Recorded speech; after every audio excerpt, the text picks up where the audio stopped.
एक वर्ष में गौशाला दिवस बनता है।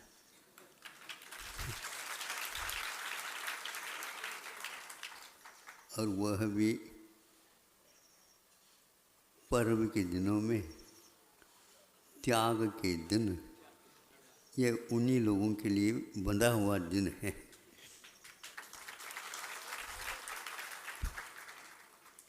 और देने की अपेक्षा से मांगने वालों की संख्या हमेशा हमेशा ज़्यादा रहती है। तो ये त्याग के समय पर आकर के सभी व्यक्तियों से अपने भाव रखते हैं और उसके लिए 365 दिन तक उसका उपयोग करके अहिंसा का एक प्रकार से संरक्षण हेतु, उसके प्रभाव हेतु ये कार्य कर रहे हैं।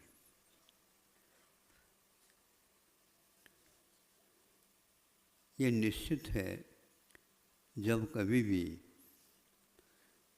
यह धर्म के नाम से लेते हैं तो उसमें बहुत सारे लोग जुड़ जाते हैं।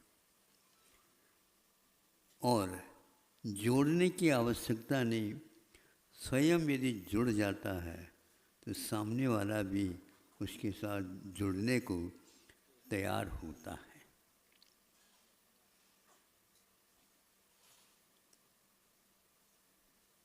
दो मित्र थे, एक मित्र ने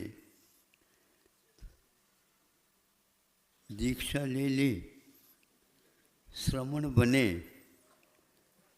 और दूसरा मित्र अभी भी नई शादी हुई थी तो वह इस साहसिक कार्य करने में अक्षम पाया अपने आप। अब जो मित्र श्रमण बने, उन्होंने ढूंढता हुआ उसके घर के लिए, आहार के लिए आए। अब क्या करेंगे? आहार तो कराया और कमंड ले लो कहा, पीछे नहीं दी, कमंडों का ले लो। और वह कमंड हाथ में लेता है और उनके पीछे हो जाता। अब सोचो, अब वह सोचता अब महाराज कहेंगे, अब महाराज कहेंगे हाँ तुम अब जाओ जाओ जाओ। अंततोगत्वा उसको समझाया गया, संकोच के कारण उसने भी दीक्षा ले ली। ये कथा तो प्रसिद्ध है, आप लोगों को ज्ञात है। कैसा स्थितिकरण किया जाता है, कैसा उसके भावों को भीतर से बाहर की ओर लाया जाता है। राग तो आग की भांति है ही, किंतु वीत राग दशलक्षण धर्म उसके आग को बुझाने में एक समय नहीं लगता और वह हमेशा के लिए बुझ जाता है। ये इसकी विशेषता है। कुंदकुंद देव ने अष्टपाहुड़ की रचना की। बाकी सब धर्मों के विवेचन उनके द्वारा किए गए, किंतु सामान्य सम्यक दर्शन के लक्षण बनाते हुए उन्होंने यही कहा, धर्म का क्या लक्षण है। लक्षण वह होता है जहाँ पर बहुत सारे वस्तुएं धर्म आदि रहते हैं, उनमें से सही धर्म की क्या पहचान है, उसको सबके सामने रखने का अधिकार या श्रेय किसी को जाता है तो अहिंसा लक्षण होता है। हिंसा रहिए धम्मे, उन्होंने कहा धर्म वही है हिंसा से बिल्कुल दूर रहता, बाकी सब धर्म के बातें हैं। तो हिंसा से रहित होना, ये धर्मात्मा बनना चाहते हैं तो प्रथम कदम के रूप में उन्होंने स्वीकारा है। इसको एक स्थान पर हमारे प्रतिक्रमण के समय पर आता है, वह उस समय ज्ञात होता है इसको अहिंसा लक्षणम कहा। धर्म क्या है, कैसे है, और भी बहुत कुछ उन्होंने कहा, लेकिन जहाँ पर लक्षण की बात आ गई तो अहिंसा लक्षणम धम्मो। लक्षण वह है जो लक्ष्य तक हमें तत्काल पहुँचा देता है अथवा दिखा देता है। पहचान इसलिए की जाती है जिसको हमें लेना नहीं है उसकी पहचान नहीं करना, किंतु जिसको प्राप्त करना उसकी पहचान हमें होना चाहिए। धर्म की धर्म धर्म धर्म बहुत सारे लोग कहते हैं, लेकिन धर्म की क्या पहचान है? सामने वाले व्यक्ति के दुख दरिद्रता को सुन करके, देख करके आंखों में अपने आप ही पानी आ जाना, यह धर्म का लक्षण है। आप अपने स्वार्थ के लिए तो रोते हो। गुरुजी कहा करते थे, एक व्यक्ति आया, महाराज मेरे पास इतना समय नहीं है, किंतु मुझे थोड़े में धर्म की पहचान करवा दो, ताकि मैं उस पहचान के माध्यम से जहाँ कहीं भी रहूं, और आपका तो नाम लेता ही रहूँगा, लेकिन धर्म को कुछ तो कम से कम हम कर सकों। क्या करें, हम तो फंसे हुए हैं। गुरुजी ने कहा कि ग्राहक को छोड़ना नहीं है। कम शब्दों में धर्म की पहचान परिचय करवा दो, ठीक है।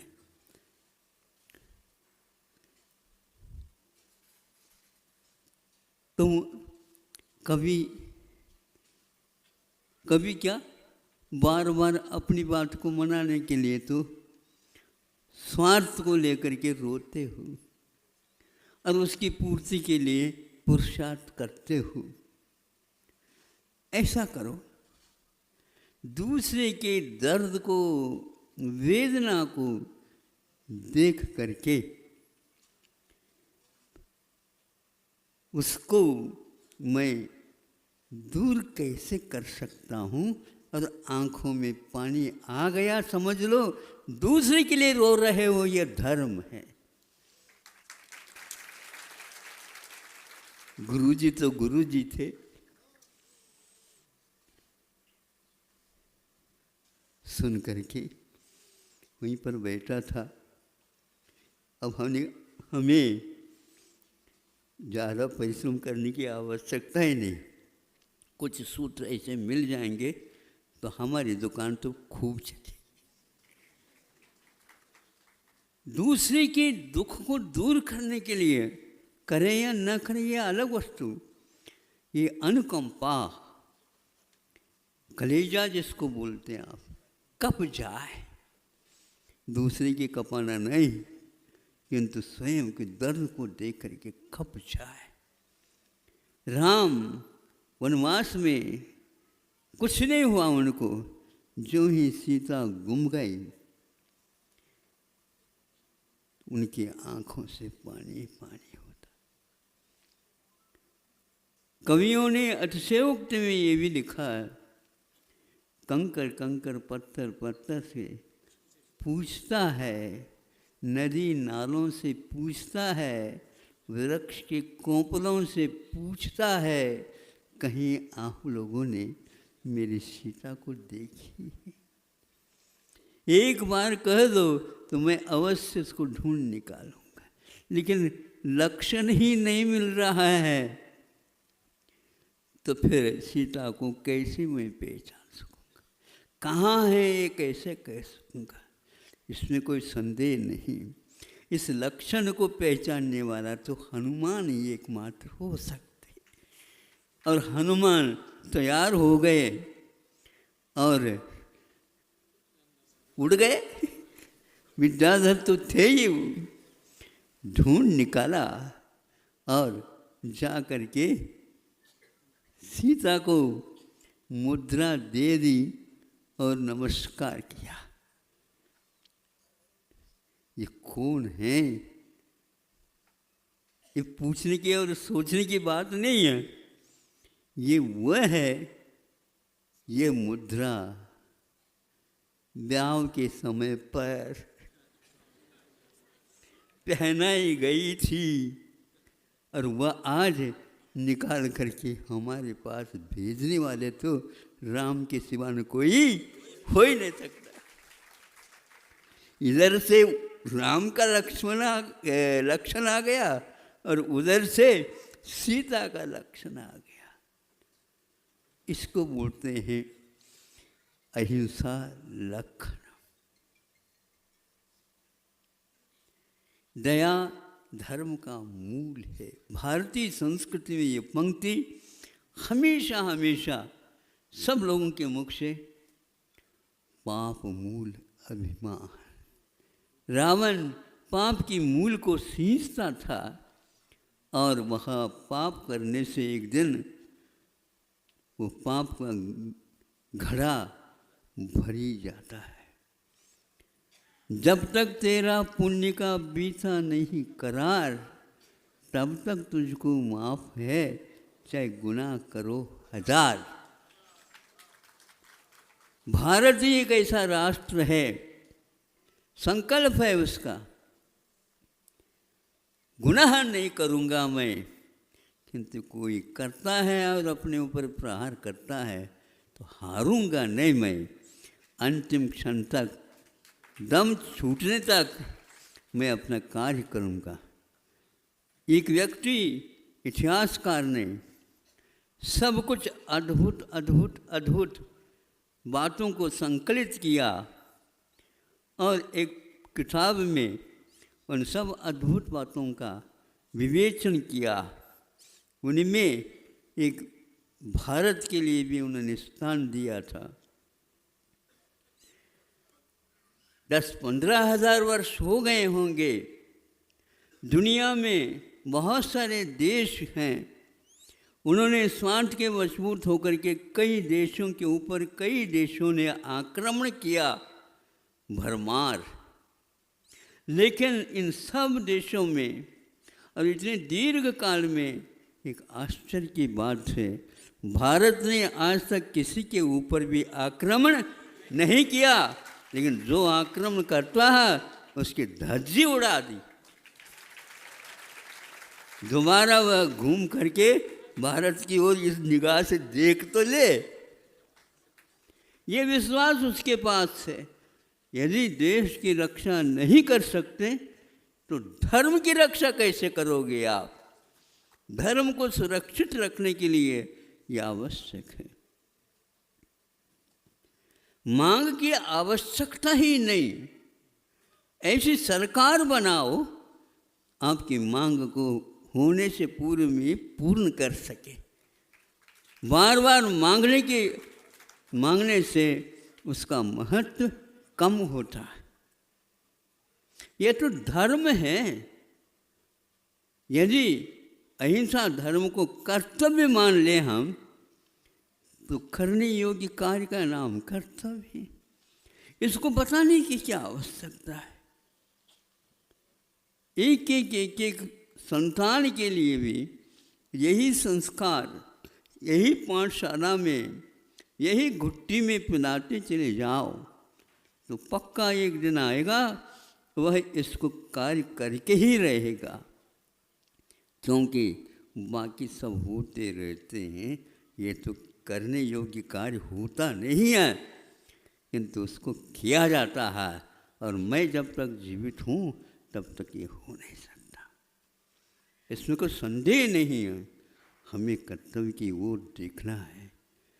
पूर्वजों ने, ऋषियों ने, संतों ने, उनमें से एक महापुराण है, उसमें लिखा गया है। क्या लिखा गया है?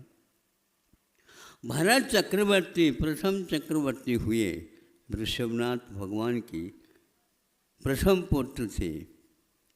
और ऋषभनाथ भगवान तीर्थंकर के चिन्ह जो होता है वो कौन सा है?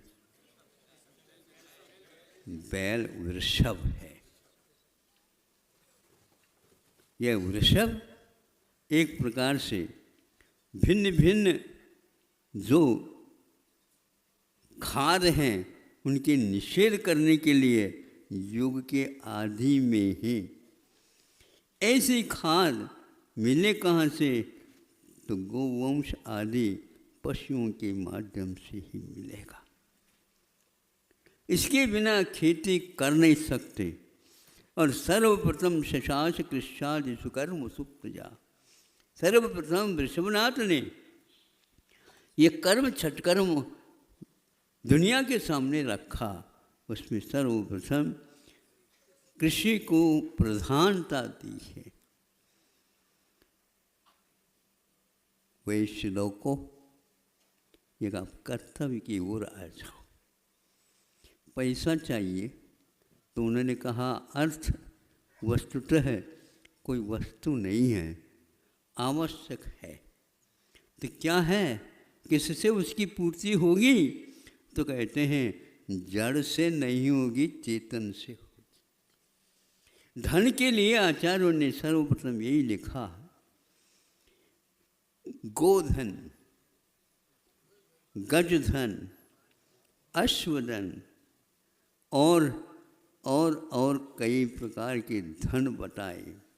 ये अग्रणी धन है गोवंश।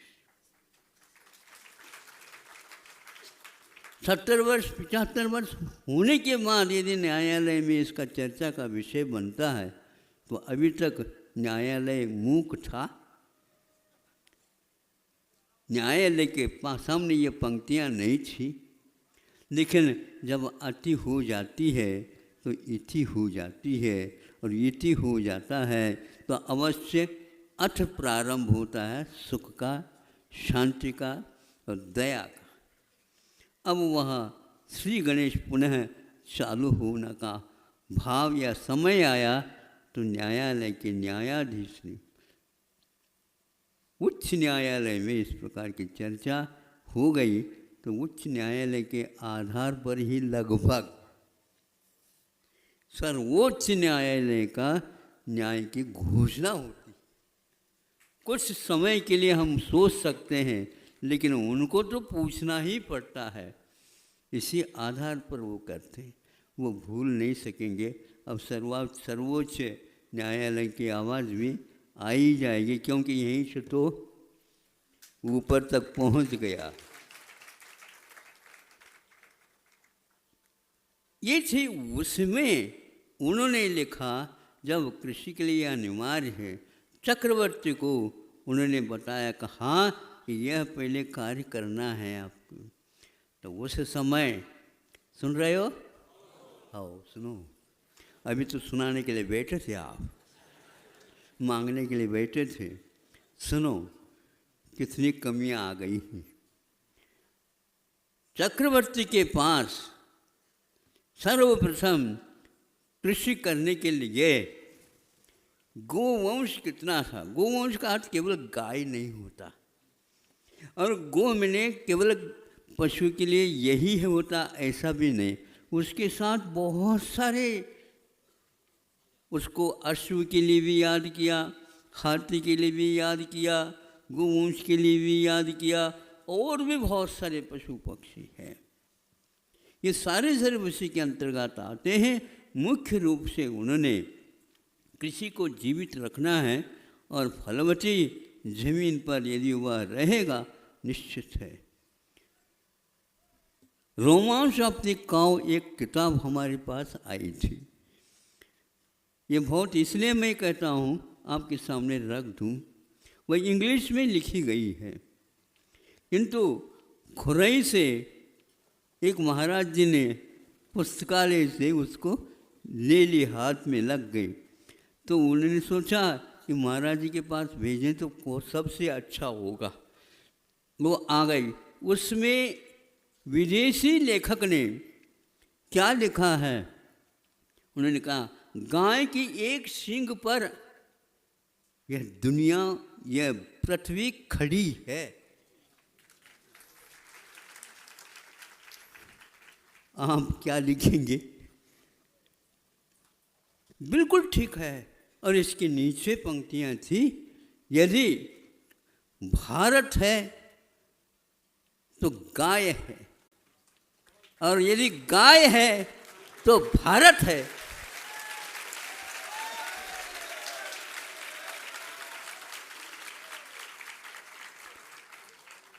तो अहिंसा लक्षणम, अहिंसा का लक्षण, यह लक्षण क्या, यह विलक्षण है। इसको हम दुनिया में कहीं भी देख नहीं सकते। यदि हृदय कठोर भी होता है तो भी पानी कहाँ से आता है भीतर से, हमें बताओ। हमेशा हमेशा कठिनाई नहीं रहती, किंतु मृदुता भी रहती है, दया भी रहती है, और वह आँखों में पानी आए बिना नहीं रहेगा। और जिस व्यक्ति के आँखों में वह पानी नहीं आता, तो यह नारियल जो दो ये रहते ना आँख, उसमें से गोला तो निकाल लो, उसकी नरेटी के बराबर है, उसमें कच्छू नहीं रखा, उससे पानी नहीं आता, तो उसको कौन खरीदेगा? तो कुछ नहीं है। उसको तो ईंधन के काम में सब लोग प्राय करके ले लेते हैं। तो ऐसा लक्षण, तो उन्होंने कहा सुनो अब संख्या बताता हूँ, 3 करोड़ गौशालाएं भरत चक्रवर्ती के द्वारा स्थापित की गई थी।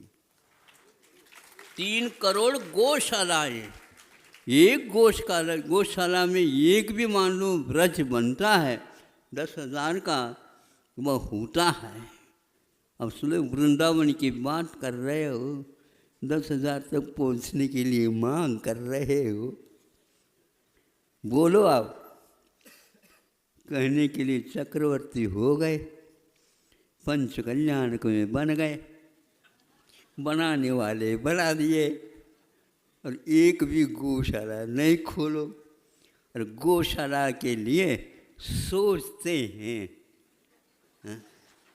सिर को खुजाते हैं, नहीं समझे, और लेने के लिए जाओ, ले लो पल्ला। ये क्या है? यही है दरिद्रता का लक्षण है। कमाओ और अपव्यय न करो। ये अपव्यय बहुत बड़ी बीमारी है, और भारत में सबसे बहुत दिन से आई है ये, अन्यत्र कहीं भी नहीं मिली, लेकिन यहाँ पर आई। स्वतंत्रता जब से मिली तब से इस गरीबी और दिन दोगुने और रात चौगुनी बढ़ती जा रही है। कारण भारतवासियों में प्रमाद। यदि छुड़वा देते हो शिल्प को, हस्तशिल्प को, हथकरघा को, जो कोई भी कलाएं हैं, विद्याएं हैं, तो पुनः चालू कर सकते थे, लेकिन इस प्रकार का शासन चला उन लोगों का, तो ये कुछ कर नहीं पाए। लेकिन कब तक नहीं कर पाए? जब तक स्वतंत्रता न मिले तब तक की बात थी। और जो ही स्वतंत्रता मिली, तो अब तो हरिश्चंद्र राजा की जो हवा तो आएगी, छोड़ेगी नहीं आपको, आपको काम करना ही होगा। तो 5 या 3 करोड़ गौशाला, एक गौशाला में कम से कम भी 10,000 ले लो, तो कितने होते हैं, हिसाब किताब लगाओ। हाँ, अब ऐसे ही सारे चक्रवर्तियों के तात्कालिक व्यवस्थाएं थी। इसलिए आप लोगों का कर्तव्य है, और लक्षण को ढूंढने की आवश्यकता नहीं, गैया ही बता देगी आपको कि ये है लक्षण धर्म का। आज भी वास्तु सुधारना चाहते हो, आचार्य गुरुदेव ने एक मानव धर्म, पवित्र मानव जीवन नाम रत्नगण श्रावकाचार्य के ऊपर एक टीका, मानव धर्म, ऐसे उनके एक कृति में मिलता है। उसमें ये लिखा है कि वहाँ उस समय वास्तु को शुभ मान करके क्या रखा था, प्रत्येक नागरिक के आंगन में वह गाय बंधती थी। सुबह सुबह यदि मंगलाचरण होता था उस गाय के मुख से क्या निकलती थी? आवाज। क्या? रंभा। हाँ, इसमें बहुत बड़ा मंगलाचरण छिपा हुआ। घबराओ नहीं, वह जीवित है तो सब कुछ ला करके दे देगी, इसमें कोई संदेह नहीं। तो गुरुजी ने क्या कहा? उस समय के किसान लोग, वैश्य लोग, सभी लोग इस रहस्य को मानते थे, इसलिए वो अपने आंगन में गोवंश गाय नहीं समझे, गौरव समझते थे, बांधते थे और वह सुबह सुबह गौरव यानी गाय की ध्वनि, आवाज, पुकार उठ जाए और अमृत का पान उठते ही पहले कर जाए। आज चाय पीते, तुम दूध पीते हो? कहाँ पीते हो? चाय में 1 चम्मच डालते, सिंथेटिक। मतलब समझ में आ गया? नकली है वो असली। लक्षण नहीं आपके पास। हम बताना चाहेंगे 17 बार यंत्रों के माध्यम से परीक्षित हो किया गया है दूध, और इसके उपरांत उसको निश्चित कर दिया गया कि यह बिल्कुल दूध ठीक है। फिर 18वें वार में या 17वें वार में एक व्यक्ति खड़ा हुआ, नहीं, इसमें 70% यूरिया है। यूरिया का अर्थ क्या होता है?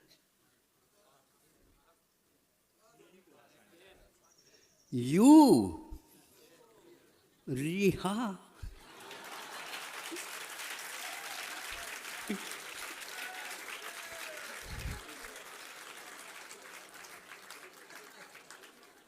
क्या रह गया आपके घर में?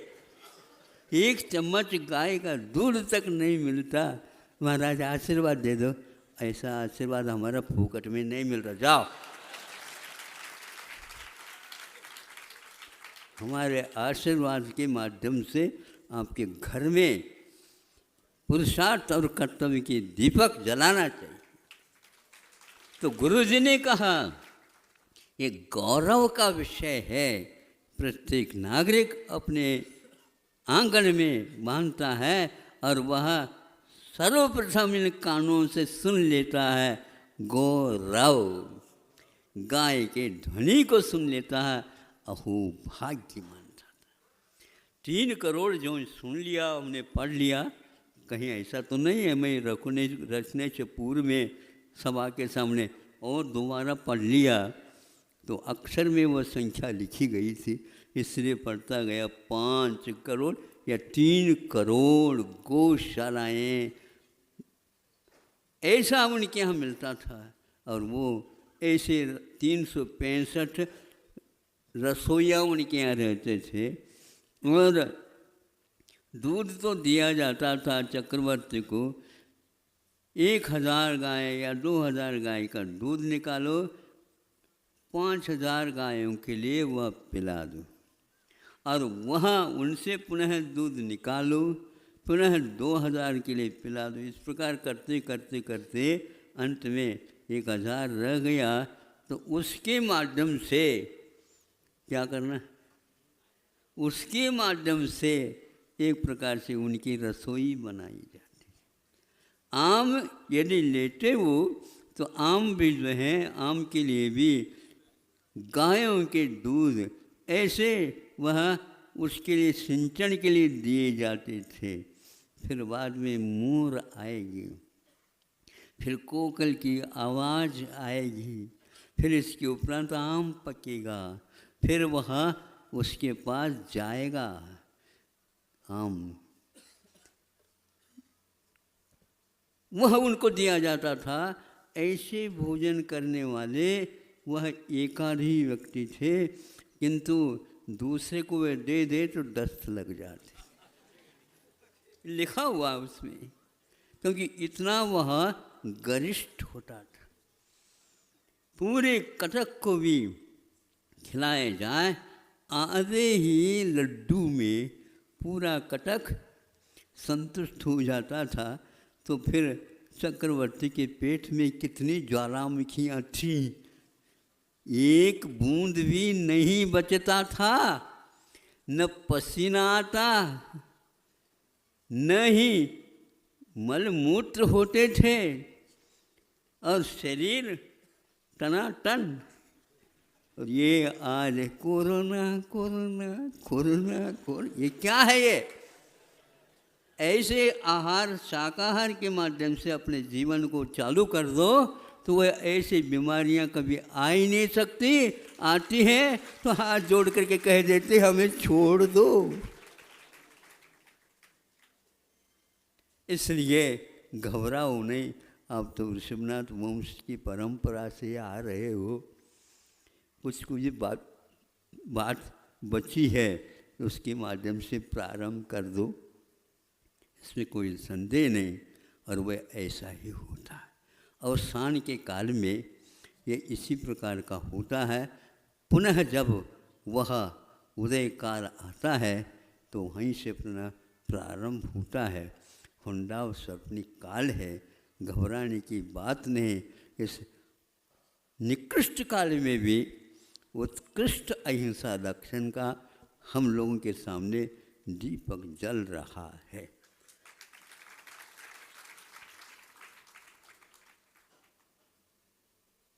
पर के प्रति हमारा क्या व्यवहार होना चाहिए? पर के प्रति संवेदन हो, पर के प्रति संवेदन हो, पर वेदना सहूं, पर वेदना सहूं। अपने लिए तो हमेशा हमेशा वेदना सहन करना चाहिए, जिसके द्वारा कर्मों की निर्जरा हो जाए और क्षत्रिय का वो वंश अभी भी जीवित है ये ज्ञात हो जाए। बुनियाओं के माध्यम से यह राज्य नहीं चलता।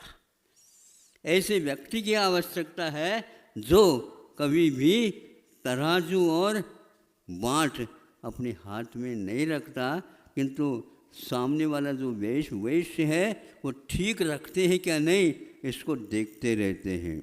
थोड़ी सी कमी हो गई तो कह देते कान पकड़ करके, ऐसे करने के लिए तो हमने नहीं दिया तुमको, इसके लिए दिया। वह बिल्कुल राजा की ही संपदा समझते हैं। अथवा यूँ कह देना चाहिए ये हमारे पास जो कुछ भी बचा है वह सारा का सारा प्रजा का है और जनता का है।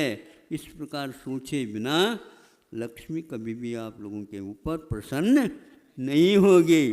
अब कितनी भी बार आप धनतेरस के दिन शाम को उनको बुलाते रहो, वो कह देगी अब तो पंचम काल, अब वो भी निकृष्ट काल है, हम आपके पास रहना नहीं चाहते, क्योंकि आप वेदना को सहन करने की क्षमता नहीं रखते और पर के प्रति संवेदना नहीं रखते। इसलिए यह धर्म का काल जब आएगा उस समय आपके पास हम आएंगे। अभी तो हम आपसे विदा ले रहे हैं, हम याद नहीं करना। लक्ष्मी भी बहुत होशियार होती है, उनको आरती मात्र दिखा करके आप इकट्ठा करना चाहें तो कह देगी तुम्हारे यहाँ दीपक हमारे ही निमित्त से तो जल रहा है और हमारे लिए ही आज निर्यात करा रहे हो। अब सोचिए क्या कर रहे हैं। और लगातार कितने करोड़ों का वध हो गया होगा, आज तक किसी ने भी नहीं सुना। आनाकानी करके ये छोड़ देते हैं। तो दयोदय महासंघ जैसे यहाँ पर उदय को प्राप्त हो जाएंगे तो निश्चित है यह एक काल परिवर्तन के योग्य है और इससे अवश्य ही कोई न कोई व्यक्ति आएगा, निश्चित आएगा। एक ने कहा सर्वोच्च न्यायालय में यह गोवंश एक प्रकार से अब वध के योग्य है और उन्होंने अपने कार्यकाल में जो अवकाश प्राप्त होना था उस समय लिख दिया। अब सर्वोच्च न्यायालय में, सर्वोच्च न्यायाधीश ने लिखा तो अब तो वह बिल्कुल अब पक्का हो गया। अब दूसरा कौन आएगा यहाँ पर? जब महाराज इस प्रकार लिखा गया, अब ये बातें जितने भी हैं आंदोलन वगैरह ये चल नहीं पाएंगे। कैसे नहीं चल पाएंगे? ऐसा ऐसा लिखा हुआ है। घबराओ नहीं। एक मुसलमान होकर के इस प्रकार लिख सकता है तो कोई न कोई नहीं समझे गाय को पहचानने वाला भी आएगा और वह उसको जज बना दिया जाएगा और ये कहा जाएगा यदि वह मुसलमान होकर के लिख सकता है तो आप ये लिख सकते हैं कि यह वध के योग्य नहीं है, ये निरुपयोगी नहीं किंतु उपयोगी है। वो भी गुनाह के ही एक सर्वोच्च न्यायालय में लाहौटी साहब जिनको बोलते हैं आप, उन्होंने यह लिख करके दे दिया।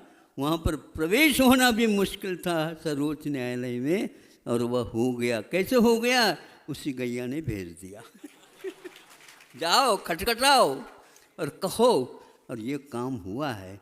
इसलिए आप लोगों को अब बेल्ट भेज लेना चाहिए और धोती पहन करके कमर कस लेना चाहिए, फिर बाद में देख लो क्या होता है। गाय भी बहुत सात्विक प्राणी है, नहीं समझे आप? बिना रूखा सूखा भी दोगे तो उसकी प्रतिज्ञा है हम आपके बच्चे को पालेंगे, आपके जितने भी संतान हैं उन सबको पालेंगे और यहाँ पर किसी को कष्ट नहीं होने देंगे। ऐसा वह कामधेनु है और आपको पहचान में नहीं आ रहा, उसको बेच रहे हो। दूध बेचने की चीज़ नहीं है, पर ऐसा होता है। इसके द्वारा बहुत पाप होता है, ऐसा लिखा आगम में। हाँ, बांधवान इव पशुन संरक्षित, बंधुओं के समान। जैसे कोई मान लो घर में बीमार पड़ता है तो उसकी रक्षा के लिए आप औषध पानी आदि आदि करते हो, उसी प्रकार ये पालते हैं। इन पशुओं का बंधु के समान संरक्षण दे देना चाहिए, तो आपकी रक्षा के लिए वह रात दिन एक करेंगी। ये पक्की, इसमें कोई संदेह नहीं। वो आप उसको दवाई दे रहे हो और आपके लिए वह दुआ दे रही है, दुआ दे रही। दुआ बहुत बड़ी चीज मानी जाती है। आपके रुदन में वह भी रोती रहती है। आपने यदि आँखों में से पानी बहाया, वह भी बहाती है। आप भोजन नहीं करेंगे पता नहीं लगता, लेकिन वह पता लगा लेती है आज भोजन इन लोगों ने नहीं किया, मैं कैसे भोजन कर सकती हूँ। ऐसी पहचान है, यह पंचम मनस्थान वर्ती तक ऊपर विकास कर सकती है। इसलिए जब कभी भी वह मान लो प्रसूति होती है अथवा प्राणांत हो जाते हैं, तो उस दिन भी आप लोग एक दिन के लिए सूतक और शोर मान लेते हैं। है ये रिवाज है क्या नहीं? कैसी है बताओ बताओ, क्या यह है वहाँ पर लिखा हुआ है कोर्ट में? नहीं, हमारे न्याय में ये लिखा हुआ है, ये हमारा कर्तव्य। यदि वहाँ इस दुख में हैं तो हम भी एक दिन उसके लिए ऐसे मानेंगे, तभी यह चलने वाला है। नहीं तो केवल फायदे के लिए तो आप खड़े हो जाओ और इसके लिए तो नहीं खड़े हो, ये ठीक नहीं है। जितना बोलूं उतना ही कम सा लगता है। त्याग का दिन है, आप थोड़े थोड़े त्याग करते हो, थोड़े थोड़े त्याग करते हो। हमने सुना है आप लोगों के शादी ब्याह होता है तो लोन लेकर के भी आप काम करते हो। ताली बजानो तो अच्छे ढंग से तो बढ़ाओ, ताकि जो अमीर है, जो अच्छी संख्या रखते हैं, उनके कानों में तो आवाज़ पहुंच जाए।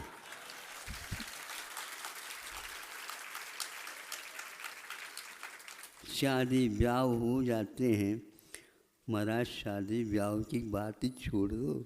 आज तो सालगिरह में हाँ महाराज 25 वर्ष हो गए, आज सालगिरह है, आशीर्वाद अच्छे दे दो। कई सुनते हैं जैसे बारात में निकलते हैं ना रात में, वैसे सालगिरह के लिए भी बारात निकलती बताते हैं। अरे वृद्ध हो गया, अब ये कौन शादी हो रही है? तो कहते नहीं महाराज ये सालगिरह है। अरे सोचो तो, एक एक साल गिर रहे हैं, अब उठाओगे कौन? एक एक साल चले जा रहे हैं, इसको छोड़ दो। और वह इस बात को सुन करके ये असर यूँ कहना चाहिए पड़ता है, जो 1 लाख रुपए में पूरी ज़मीन लगान पर लगाई जाती थी।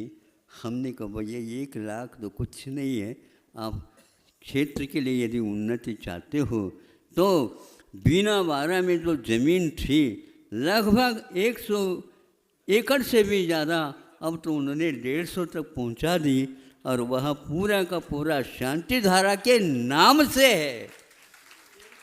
दैविक खेती हो रही है, अहिंसा के लिए समर्पित वहाँ की जनता है, और आगे बढ़ती चली जा रही है, और अच्छे अच्छे लोग उससे जुड़ते जा रहे हैं। इसलिए आप वह भी गौशाला है, जा कर के देखो कैसा किया जाता था, और पाल रहे हैं। गिर नहीं, गिर जाति की गाय वहाँ पर सैकड़ों में हैं, और वहाँ पर जो घी निकलता वह खाने पीने के नहीं, औषध के रूप में काम में आ रहे। गाय को एक प्रकार से रासायनिक क्रिया बताई है, उसके पास मृत्यु आकर के खड़े नहीं हो सकती, वो भाग जाएगी। ऐसे उसके पास कामधेनु हैं, ऐसे उसके पास जीव रक्षा के प्रावधान हैं। यह सब हमारे शास्त्रों में लेखन के रूप में हुआ है, और आज भी उसका प्रयोग हो रहे हैं। इसलिए आप लोग आए हैं तो बहुत अच्छी बात है, किंतु मांगना न पड़े, बिन मांगे। हाँ, ये काय के लिए लिखा, किसके लिए लिखा ये? हाँ, बिन मोती मिले मांगे न मिले न भीख, ये है। इसलिए जैन साधु कभी भी नमोस्तु करके देंगे तो लेंगे, विनय के साथ कहेंगे तो लेंगे, और पूछेंगे 1 बार नहीं, 2 बार नहीं, 3 बार। 1 बार में नहीं, 2 बार, 3 बार, 3 बार जब आप शुद्धि भूलेंगे, तब कहीं जाकर के आपके सामने ये हाथ खुलेगा। किंतु ये हाथ तो ठीक खुल गया, लेकिन सामने वाले दाता के हाथ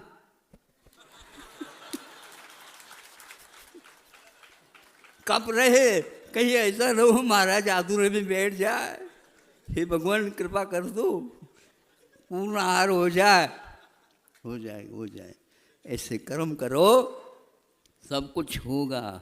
और इसके माध्यम से जो दाता को पुण्य का बंध होता है, अटूट पुण्य वह कमा लेता है, और उसका रास्ता भी मोक्ष का बिल्कुल प्रशस्त होता चला जाता है।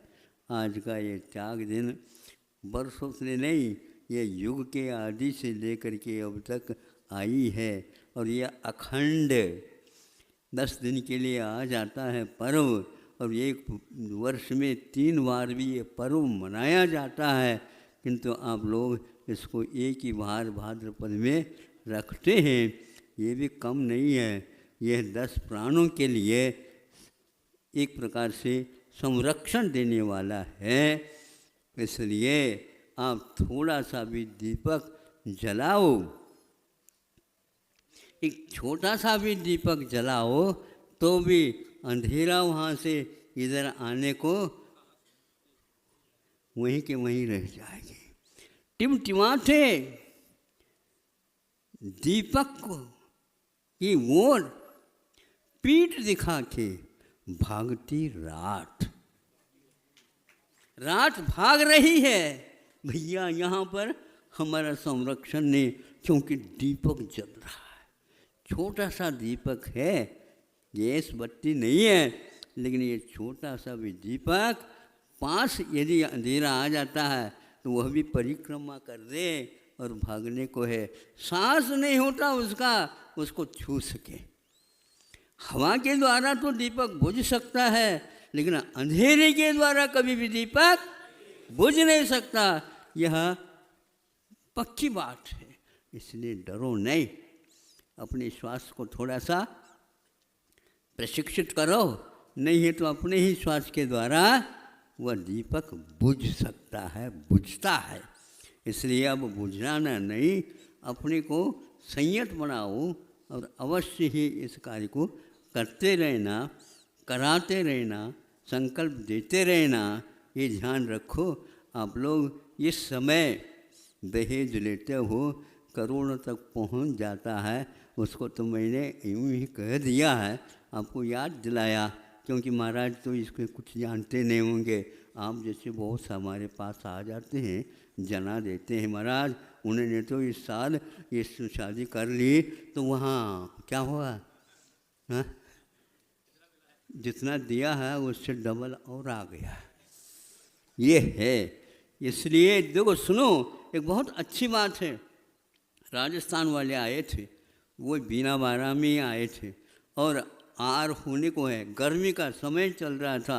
हर एक व्यक्ति ये बात सुनी, शांति धारा के लिए 150 एकड़ की ज़मीन लिख कर के दी गई है और उसको जो आप करो वो करो। आज वही बात मैं कह रहा हूँ, जब हमारा आहार हुआ उस समय वो योग से राजस्थान का ही श्रावक था, हाँ राजस्थान का ही श्रावक था, और वह कहता महाराज हमारी जब शादी हुई उस समय 2 गैया हमारे लिए शादी के समय पर दे दी गई थी।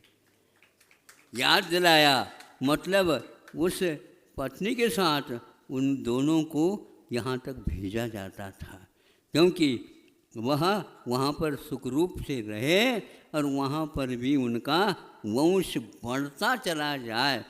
2 गाय, वह एक प्रकार से 10-20 गायों को भी गौशाला ही बन जाए। और आज वो कहता है महाराज वो याद आ गई, इसलिए भी हमारी 11 लिख लो, 7 लिख लो। भैया हम नहीं लिख सकते, ये लिख, इनको पूछ लो, उनसे कल लिखवाओ। और आज वह जीवित है, गौशाला बहुत अच्छे ढंग से चल रही है। उसी के बाद बहुत सारी गौशालाएँ खुल गई हैं। ये त्याग का एक मात्र मिसाल है। इसी प्रकार आगे करेंगे तो अवश्य ही आप लोग शाकाहारी बनोगे, निश्चित है। यदि गाय है तो शाकाहार जीवित रहेगा, शाकाहार जीवित रहेगा तो वह कृषि इत्यादि करने के रहेगा। यह महावीर भगवान तक, वृषभनाथ भगवान से लेकर के दिव्य ध्वनि में ये खिरी है बात, इसलिए इसको शास्त्र प्रमाण मान करके हमें इसकी भी पूजा करना चाहिए। इसलिए देव, शास्त्र और गुरु तीनों की हम पूजा, स्मृति, स्तुति आदि करते रहते हैं और यही से हमारा ये मंगलाचरण आज तक चल रहा है, आगे भी चले इन्हीं भावनाओं के साथ। बुंदेलखंड में लगभग अच्छे नगरों में यह स्थापित हो चुकी है, आगे भी इसी का मतलब उसी परंपरा का वहन सब लोग करने के लिए तैयार हैं। और यह सब मिल करके आप करेंगे तो ये काम चलेगा, और बिना मिले ये संभव नहीं है। एक व्यक्ति के वश की बात नहीं, किंतु इसके लिए बहुत लोगों की आवश्यकता है। अहिंसा परमो धर्म की। एक बात और कहूँ, ये वृंदावन की बात कर रहे थे, मथुरा के पास जा कर के एक बार देख लेना, मालूम पड़ेगा ये वृंदावन आज भी जीवित है। आप यदि करना चाहते हैं तो पूरे बुंदेलखंड को भी वृंदावन बना सकते हैं। अहिंसा परमो